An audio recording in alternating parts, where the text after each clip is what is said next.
Sounds like Vic Fangio is ready to switch it up when it comes to the personnel on defense for Eagles Browns. We'll get into it on this Wednesday edition of the Locked On Eagles podcast.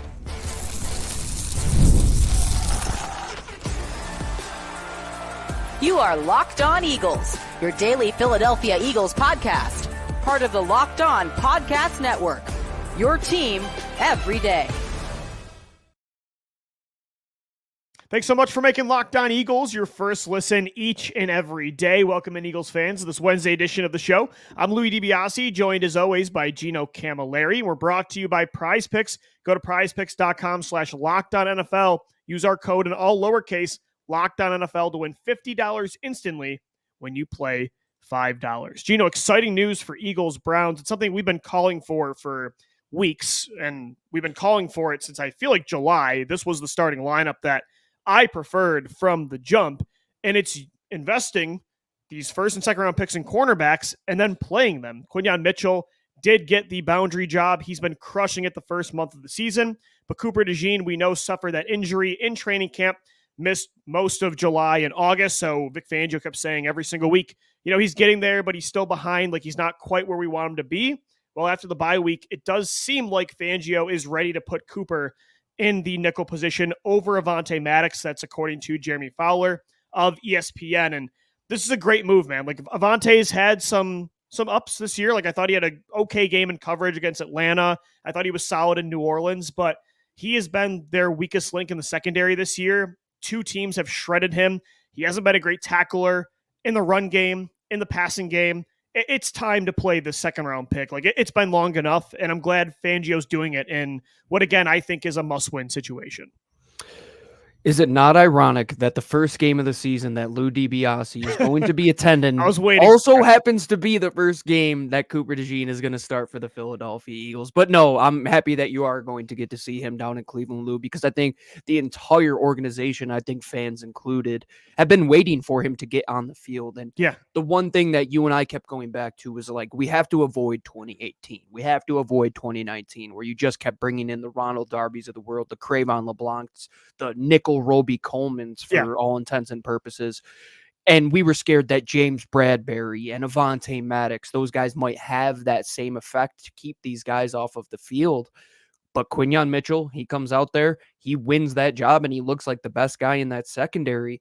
Cooper DeJean, I think that injury was part of the reason why he was a little bit held back. He was out most of camp, didn't get the reps that you would really hope a rookie could get in his first camp.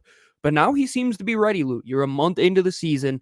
He is better for matchups in that slot position, in my opinion, because Avonte Maddox, as good as he was in spots, his weaknesses, you saw it. He's not the biggest guy in the world when teams are putting their bigger bodied receivers, the Mike Evans, the Chris Godwins, the Christian Watsons of the world, in the slot position. And at the same time, he wasn't a true, like, overhang type of player that could defend off of the edge and be that secondary force player for you, somebody to come down and fill the alley. His tackling was horrific in that last game against Tampa Bay. Now you bring in Cooper DeJean, just add another guy who's versatile to that defensive backfield, and you could do a lot of different things with him, change up a lot of different looks.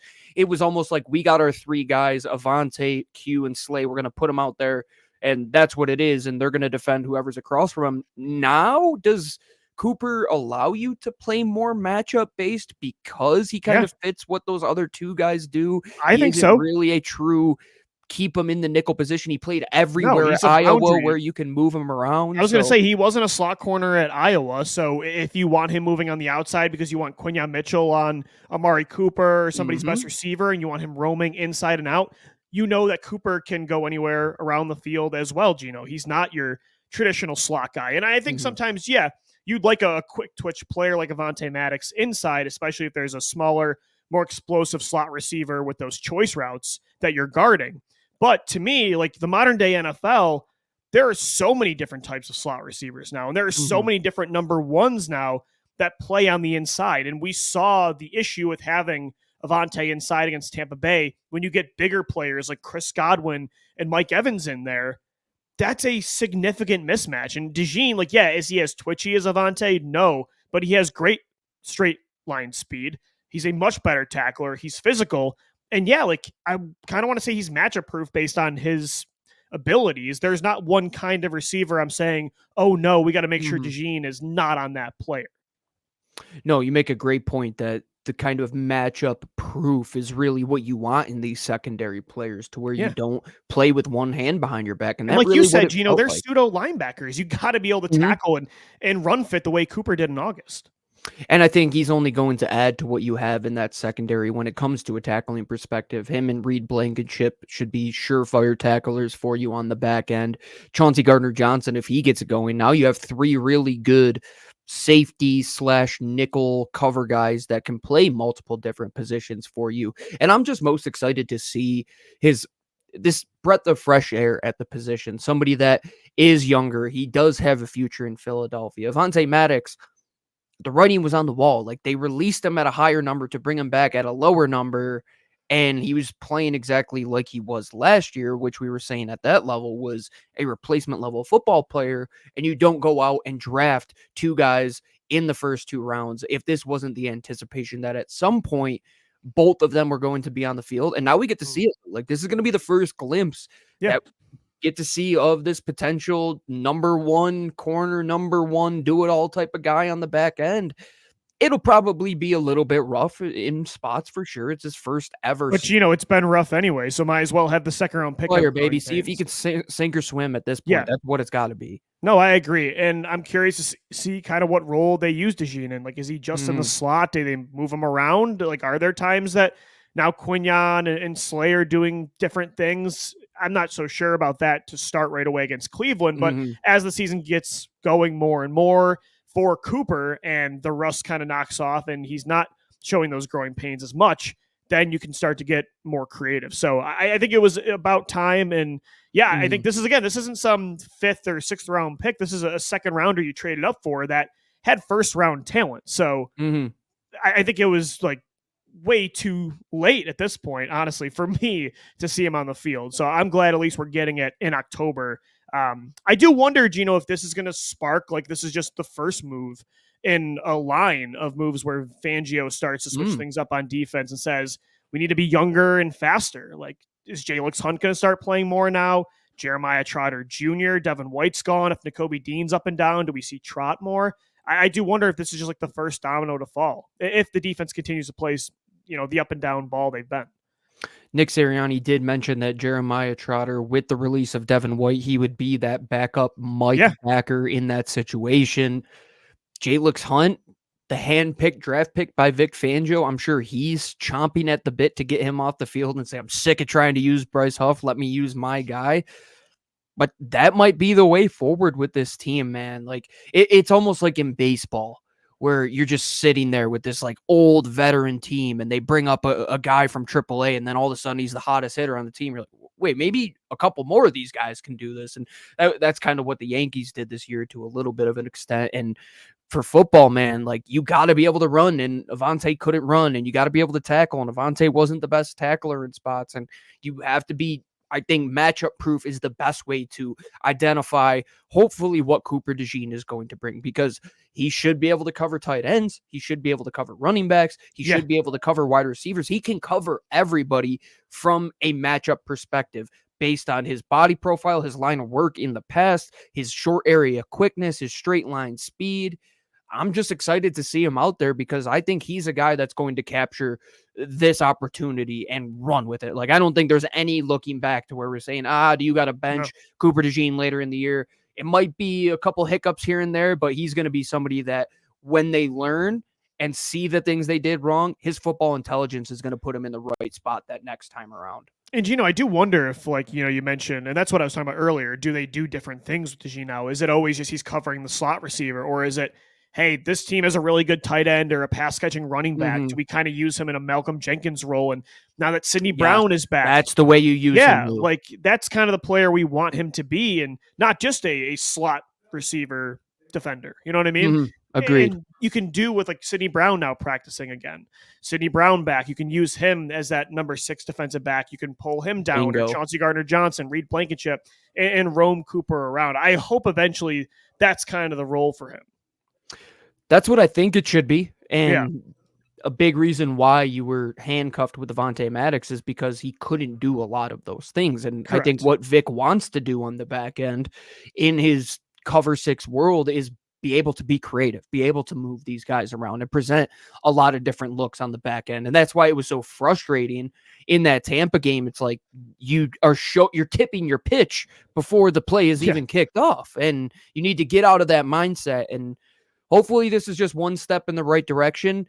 I'll be intrigued to see how Vic does talk about it. If it was one of those things where maybe Howie got in their ear a little bit, like, hey, what if we play the young rookie there?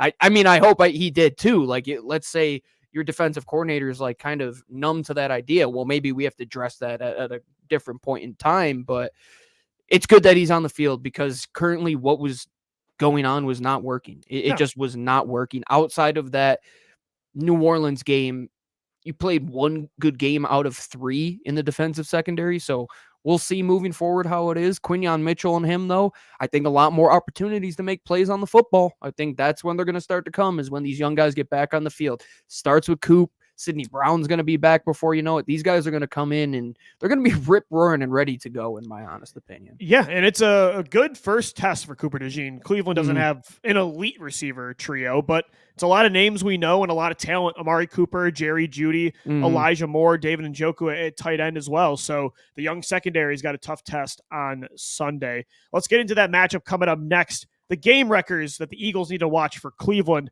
We'll get into it right here on the Locked On Eagles podcast. Today's edition of LOE is brought to you by our friends over at Prize Picks. Prize Picks is the best place to get real money sports action. With over 10 million members and billions of dollars in awarded winnings, Prize Picks has made daily fantasy sports accessible to all. All you have to do is pick more or less on at least 2 players for a shot to win up to 100 times your money in cash. Run your game all season long on Prize Picks. If you've been listening along each and every day here at Locked On Eagles, you probably get the hunch that, hey, maybe A.J. Brown coming back and Devontae Smith might present some opportunities in the air. Let's say they have more than their projected Prize Picks statistics. That's all you have to do. It's you against Prize Picks. You got to pick 2 to 6 players to join one of the 10 million users in an opportunity to get real money. Prize Picks also invented the flex play, which means you could still cash out even if your lineup isn't perfect, and you could double your money even if the pick doesn't hit. Prize Pick puts its members first, so all withdrawals are fast, safe, and secure. When my pick hits, I can get my money in as quick as 15 minutes. Sign up today and get $50 instantly when you play $5, and you don't even need to win to receive that $50 bonus. It is guaranteed. So what do you got to do? Download the Game Time app today and use code LOCKEDONNFL to get $50 instantly after you play your first $5 lineup. That's Locked On NFL, and Prize Picks. Run your game. Thanks so much for making Locked On Eagles your first listen each and every day. We're getting you ready for Eagles-Browns this Sunday at Lincoln Financial Field. I'm pumped to have Jeff Lloyd of Locked On Browns on the crossover edition tomorrow. Got LOE 3 for you on Friday, and then first game I get to go to at the Link, Gino. And yeah, a lot of our viewers and listeners on Twitter hit me up like, is that you at number 33 in the slot? I will not be playing Game Time. I got my tickets through Game Time, but I won't be on the field. They might be able to use you, Lou, in his championship flag football game. Hey, I was going to say, man, I play corner. Hall of Fame numbers, man. Hall of Fame numbers. Don't ask me to run fit, but I can. yeah, he's not going to fill the B gap. But give me Elijah Moore one-on-one. I can hang on for a little bit. For a couple steps. Yeah. Gino, I will say, like Cleveland, we mentioned this yesterday. It's a must-win game. There's really no excuse against Deshaun Watson and a reeling Browns football team. But I will say, like, you can't overlook them. I mean, they do have. This was a team just a calendar year ago that made the playoffs with Joe Flacco, and on both sides of the ball, there is talent. When they have a quarterback this awful, it's going to hold them back significantly. But like, there are some matchups that you really do need to keep a close eye on, and obviously their defense, like Myles Garrett. Thank God Lane Johnson's coming back for this one, and even Za'Darius Smith on the other side's got 3 sacks this year. That's the one matchup when I was going through. It's like where can it just continue to avalanche if things do go wrong? And having Lane Johnson back, it's a huge step in the right direction, right? But we know with Jalen Hurts, like, let's say he's not stepping up in the pocket again and he does escape. I mean, Myles Garrett is a freak athlete. Like, that's one guy you don't want to be one-on-one in the open field with, especially Jalen Hurts, who doesn't look like his full self right now. And the one thing about Jordan Mailata is these speed to power rushers that can get really good leverage, they give him fits at time, man. Like, if you go back to the Hassan Reddick game when Hassan was on Carolina and he just kind of decimated Jordan Mailata, that's what I'm scared of. But I think having the full offensive line back, it's going to be a boxing match between those two. There's going to be it's a heavyweight fight. I mean, it's a heavyweight fight for sure. Jordan Mailata and Lane Johnson are two of the top 5 highest graded pass blockers this year. So Za'Darius Smith, Myles Garrett, 7 sacks combined between the two. And, like, we know Jim Schwartz. This isn't a Cleveland Browns defense that's going to blitz a whole lot. They're going to try to win with 4. And so that's why on, like, the top 4 game wreckers, 3 of them are guys in the front 7. We just mentioned Myles Garrett, Darius Smith, and then Jeremiah Owusu-Koramoah is their Swiss Army knife that does everything. You got to watch where he is at all times. Especially the bounce back season that he has been having. Yeah. Browns fans for a little bit, they were saying, what happened to that Joker that we knew? And if you listen to this show long enough, Lou and I love JOK coming out of this draft. Yeah. And he's really that versatile, can do it all linebacker for them. And I think if the front does their job and the Joker does their job, one guy you got to worry about, that matchup with Denzel Ward. If you're going to throw balls his way, I know he's going to probably shadow A.J. Brown most of the time, I would assume. But you got to make that throw on the money, man. Like, if you put that ball a couple feet left when it's got to go right, or you put it behind the receiver when it's got to be in front, he's that guy that will make you pay. And it comes at the expense of, if Myles Garrett goes off, that puts Jalen Hurts in such a tough position to where guys like Rodney McLeod is still balling out in that backfield. Jordan Hicks is also, this is like the old former Eagles Jim Schwartz Bowl, man. This is a lot of personal touch to it. I was going to say Jordan Hicks is a starter for the Browns, and he's had a pretty solid year so far. Rodney McLeod still making Andrew plays. Berry, the GM, former Howie guy. Yeah, it's a lot of former Eagles from that 2016 to 2020 era for sure. But good news is, well, obviously you don't want an injury. Denzel Ward is banged up though right now. He did miss practice today. Up in the air if he plays, but that'd be big. Like, if you get A.J. Brown, Devontae Smith back, and they don't have Denzel Ward at 100%, Martin Emerson hasn't been the player this year he was last year. Greg Newsome's still a very solid, underrated corner, but if they don't have Ward at 100%, that's definitely an advantage for Philly. If Newsome has to move over to the 1, then that puts him in a because he's really been playing in the spot. slot because Emerson's been the outside guy opposite Ward the last 2 years. Yep. I'm excited to see that matchup really with agree. Greg Newsome and Devontae Smith, especially because Greg is one of those longer type of jam corners. Yeah. You talk about Devontae Smith really having to be on his money with his releases and getting off the line on time. This is going to be a big game for him. Was Newsome the 2021 class too? I believe he was. I love that class, man. I think so. That I think you're right because he just signed his extension. Yes, and that would be his 3rd year going into his 4th. Yes, Another guy I liked from that that class. But I think the Eagles' offense against the Browns' defense, like that's the King Kong versus Godzilla matchup. Yes, and on offense, the guy you can't let beat you. Yeah. They don't have the running back in Nick Chubb. It looks like you're going to be able to get through with a combination of like Jerome Ford and Dante Foreman. Like, you could get by with that. But, dude, Amari Cooper, we can't forget how good this guy is. He's been one of the most underrated receivers Philadelphia. Against the Eagles, go back and look up the numbers that Amari Cooper has put up against his team. He has been the Eagles killer. Them, man. Yeah. He is such a good, underrated route runner. And the one that was Jerry Jeudy kind of, right? Yeah, I'm not as much. Still waiting to see it on Jeudy, but Amari is like that silent killer who like he just does his talking with his route running. And the one element I'm trying to process here is like, is this Amari Cooper's kind of performance to see if he gets traded? Because there are talks that with the Devontae Adams market heating up, that he might actually be the one that teams want because of that deal that is a little bit more team friendly. You don't want to get him in a potential, I could play my way out of Cleveland game. Like that's not a guy that you want to say goes for 12 and 120. That would not be the way you win this game. Yeah, the 49ers even this summer tried to trade for him as part of the package if they were going to move him. So, yeah, I mean, this could be Amari kind of auditioning for another team. And if Cleveland loses again, yeah, I mean, this is an older receiver. It's over at that point. Like, they're moving him. And their draft picks are so depleted. And with this whole Deshaun Watson situation, they're going to probably want to recoup future assets. So, yeah, I think overall, and like you said, Gino, we haven't seen it from Jerry Jeudy and Elijah Moore, like former top first and second round picks. But overall, you look at the trio of those three, they are elusive and like quick twitch players. So that's a tough matchup for two tackling in the open field, corners. Man. You talk about those guys when they get the ball in space, like that's kind of what Jeudy does to an extent. Like that's what he did all at Alabama. I don't think the Broncos really gave him that opportunity, but in a Stefanski offense, that's why they acquired guys like him and Elijah Moore, because they got the guy that can do the route running stuff in an Amari Cooper. You talk about getting open in these zone areas. We'll see how apt Vic Fangio is to kind of stick zone versus man. I think they have the guys to play man in this matchup. Like I believe Darius Slay and Quinyon Mitchell can man up with Amari Cooper when called upon. And I think Jerry Jeudy and Elijah Moore, like you should like your matchups there as well. I think it gets sticky when you get into zone coverage, though, and you allow those guys to operate in space. Like that's where it could get a little coming off of a performance where you missed 15 tackles.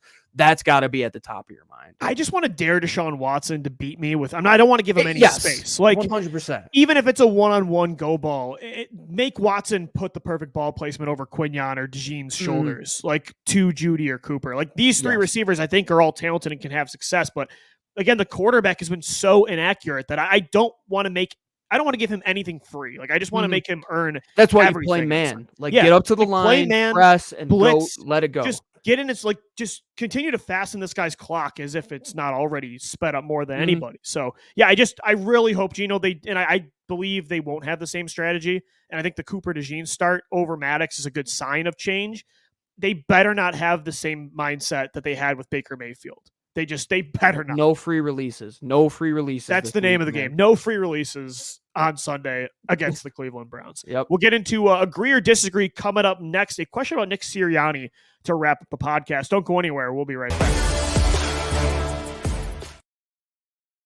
Locked On Eagles is sponsored by America's #1 sports book. It's FanDuel. So FanDuel, they've got everything. When you get a hunch in the middle of the game, you can check out the latest stats, view live play-by-play, so much more on the exact same page where you place your bets. And speaking of betting with FanDuel, LOE 3 drops in 2 days. Ride with us with some player props for the Eagles. Take the under on Amari Cooper receiving yards. Let's let Quinyon Mitchell shut down the Browns wide receiver 1. Take the over on A.J. Brown's receiving yards as he returns to the lineup. No matter what you bet, all you got to do is bet $5. You're going to get $200 back in bonus bets guaranteed, win or lose at FanDuel.com. $200 back in bonus bets guaranteed. All you got to do is place $5 down. Eagles money line, take the over, all through FanDuel, America's #1 sportsbook. Locked On Eagles is also sponsored by Hillsdale College, which is offering some free classes, and this is great. I'm super in on this. So obviously, it's a precious commodity for everybody. Don't waste it scrolling through the same mind-numbing content for hours and hours. How can you spend it wisely to improve yourself more? Through these courses, history, economics, the great works of literature, the meaning of the U.S. Constitution. Did you study these things in school? Probably not, or even if you did, maybe it's time for a refresher. Hillsdale College is offering more than 40 free online courses, including Constitution 101, Introduction to Free Market Economics, The Great American Story, A Land of Hope, all that and more, even the rise and fall of the Roman Empire, which a lot of the bros are into the Roman Empire for sure. So get them all through Hillsdale. Their courses are self-paced so that you can start whenever and tune in wherever you're at. Plus, you can go deeper with readings, quizzes, discussions, or just enjoy the lectures. Go to hillsdale.edu/lockedon to enroll. There's no cost, and it's easy to get started. It's hillsdale.com, hillsdale.edu/lockedon to register today.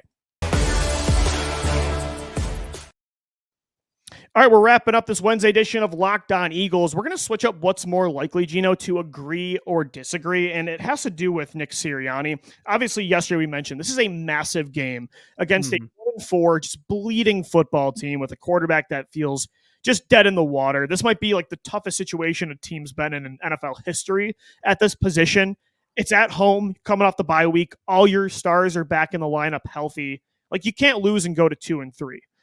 If they did, like, agree or disagree, does Nick Sirianni, I don't want to say, do you think he gets fired? Would you, as Jeffrey Lurie, remove Sirianni as the head coach if he ends up losing this game.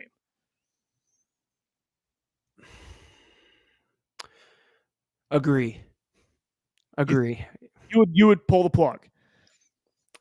It would be inexcusable. Inexcusable is the word, because you're coming off of a bye week. Fingers crossed the Phillies get it done. But if not, everybody's in Eagles mode. Yeah, the temperature is going to be hot if they lose. Yes, the city is going to be very on edge the next couple of days. Yeah, we kind of need the Phillies to win tonight. That might be important. Yeah, let's go. Red October. Or Sirianni needs get the it going. Phillies. Yeah, he should stay far away from that game, though, just for the vibes. But I just think contextually with what has happened the first 4 weeks and where Cleveland stands, that's – I don't think it would be done after the Cleveland game, because you're in that division week and it's going to be a tougher game to prepare for. And I don't think it would be done. If it was going to be done, it would be at the bye, so you have more time to prepare. But at the end of the season, if you were the moment for Jeffrey Lurie that it was done, it would be after a Cleveland loss at home in this environment to a team that is stuck in the mud. Let's call it what it is. It's a team that their ego is getting to them in terms of the quarterback position, and they're just not taking him out. And it's causing just a bunch of turmoil within the fan base, within the building itself. And the Eagles, the expectation, you can't be playing this much lower than expectation. That's the thing. If you're at any job and you do not hit your expectation that your boss put on you, there comes a point when there's going to be either a sit down or you're going to be relieved of your duties. And that's frankly what it is. And the Robert Salah firing too, that throw another match on the conversation. Teams are willing to do it this earlier in the year. And if you believe you can win and it isn't him because you come out and lay an egg again, and it's just another dreaded performance, what can you say to give him a plus in I don't know reason to keep him? Anything that you think Sirianni has done well in the past, if you believe that can come back, if they lose to the Browns in this context, in this situation, all hope to me would be out the window. That is gone. Whatever he had, that's gone. And Jeffrey Lurie, I agree that they should do it if they lose this game. I disagree that they would. Jeffrey Lurie has only fired a coach in season once ever, and that, of course, was Chip Kelly back in 2015. I feel like Lurie's mindset would be, if I fire him now, I'm basically telling my players, I don't believe in this season anymore. I'm calling it. Maybe they wouldn't see it that way, and they're trying to find a spark. I see it the opposite. See, I see it the opposite way. But I look because I don't know if these players are done with Sirianni like we are. That's my reasoning for Lurie being cautious. I would have seen it. Well, if they're going to buy in and their back is against the wall and they're going to be a junkyard dog and play for their coach, then it's they win this week. They win this week. But if there is any sort of divide and you see it, and Jalen Hurts has another weird quote after the game and you're saying, what the heck is going on? Then, like I said, I don't know if it's after the game. It might be the point where Jeffrey says when they maybe are eliminated from the playoffs, because this puts you a little bit farther from playoff contention if you do lose that game, because we're talking about games you have to win. For me personally, Gino, for me, talking about saving the 2024 season, I do think firing him if they lost this game would help, because that would show me he's just incapable of making the right in-game decisions. During the week process of prepping for a game, especially from a bye week, and you have all these healthy guys back. If you can't prep, you get 2 weeks off to stop the Cleveland Browns and Deshaun Watson, and you can't do it. That to me says all hope is lost the rest of the year to go on a real run. So I just wonder if Lurie would see it that way, because I do think him and this team have believed in Nick more than maybe we have. But I think it would be even if they didn't fire him, Gino, if they lose to the Browns, he is on the hot seat hard. Never been hotter. Yeah. It would without a doubt. Coach has been on the hot seat since even more hot probably than Doug in 2020. Because Doug, at least they gave a chance to say, come pitch us a plan. And Doug's like, no, I'm not going to do it. This might be Chip where it's no, we're done. We've seen enough. If they lose this game, is this the Doug Peterson punting in the Cincinnati moment against for you? Cincinnati. Yep. I've almost had that. I feel like I've had that moment already with Nick, but this would be the rock bottom. Yeah, because that was the rock bottom moment. So yes, I would say yeah. That's a great way. It would have to be. It's a perfect comparison. And that was the moment where going back at the end of the season, I'm sure Jeffrey was like, "It started here, dog." Like, yeah, this it's gone. The first like, moment. That was the moment we probably said, "Oh, the Doug magic, whatever we thought was there, is gone." That's it's when you find out the magician's trick, like how he did it. It's like, oh no, you were just right. We see what you're doing here, and I think that's what it would be.